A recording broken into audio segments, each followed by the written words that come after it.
बंगाल फाल्ता के अंदर तीसरी बार वोटिंग होने जा रही है। कल मैंने आपको कहा था कि बंगाल का चुनाव वो अमेरिका और ईरान का युद्ध बन गया है, खत्म होने का नाम ही नहीं ले रहा है साहब। कल वोटिंग हुई थी दूसरी बार, और दूसरी बार की जो कल वोटिंग थी उसको भी चुनाव आयोग ने नहीं माना है, और अब तीसरी बार वोटिंग होने जा रही है। समझ रहे हैं आप? आपको कुछ समझ में आ रहा है? और सबसे बड़ी बात यह है कि कल जो वोटिंग हुई थी उस वोटिंग में 2 विधानसभाओं के सिर्फ 15 बूथ थे, और 15 बूथ में से भी 11 बूथ वो दूसरी विधानसभा के थे, और 4 बूथ, सिर्फ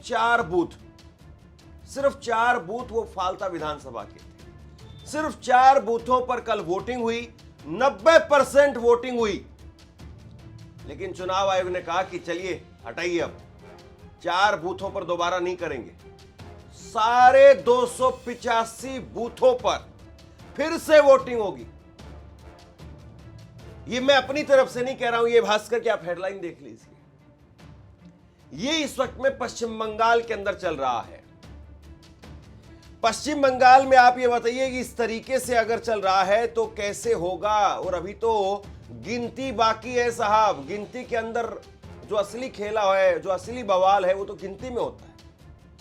आप तो वोटिंग ही नहीं करवा पा रहे, गिनती अब कैसे होगी?